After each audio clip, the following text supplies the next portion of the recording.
Hey everybody, Tim Brahim, Performance Experts Coaching and Leadership 360 with another business and life tip for you. And today's tip is in relationship to developing referral partner relationships. So relationships with real estate agents, accountants, financial planners, insurance agents, the like. And recently, I was talking to one of our wonderful clients by the name of Greg Kingsbury, who did a little over 350 loans last year. And he's a master at developing relationships. And the strategy that he's used is the one that I used to use. It took me a little while to figure it out. About halfway through my career, I started to realize that I needed to go about this process greatly different than most originators do and that I had been doing. You know, most originators will walk into an appointment with a real estate agent, as an example, and their mind is fixated on the prize. The prize being, I hope that I get a deal from this person. I hope that I can start working with this person. And what I will tell you is to go into the appointment with that as your agenda is a huge trap. And the reason is because you will start to compromise your boundaries and your selection process. And it truly is a selection process. I used to refer to it as interviewing them for the opportunity to work with me. Now, back to Greg for a moment. Greg has 16 different real estate agents that are top producers that consistently send him business, and they're incredibly loyal advocates. Well, how did he create that?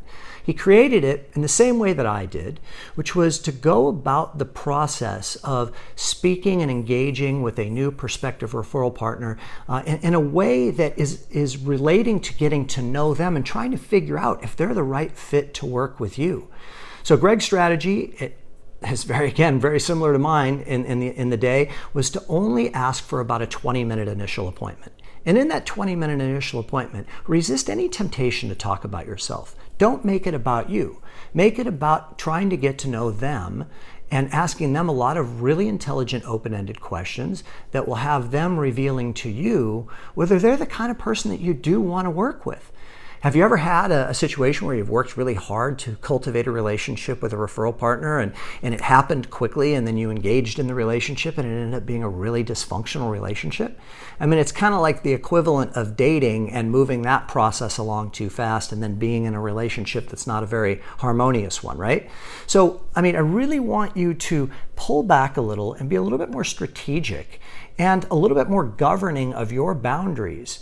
Ask a lot more questions. I think that what you'll find is that by asking them a lot of questions and getting to know them and not revealing all that much about you or feeling any need to sell yourself to them, that what will happen is a bond will start to be developed with this person. They'll start to get curious about you.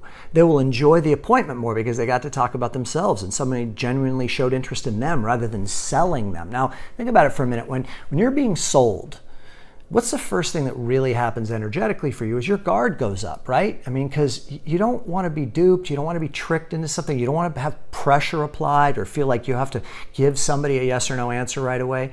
Okay, so that's what we're trying to avoid. What we want to do is the antithesis of that.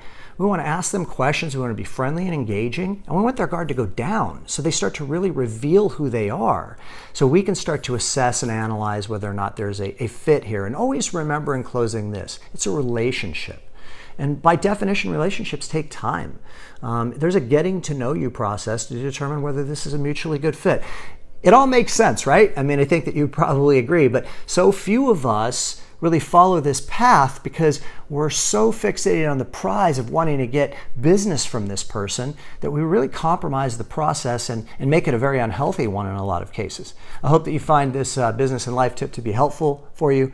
I wish you a wonderful week and we'll talk to you next week. Bye-bye.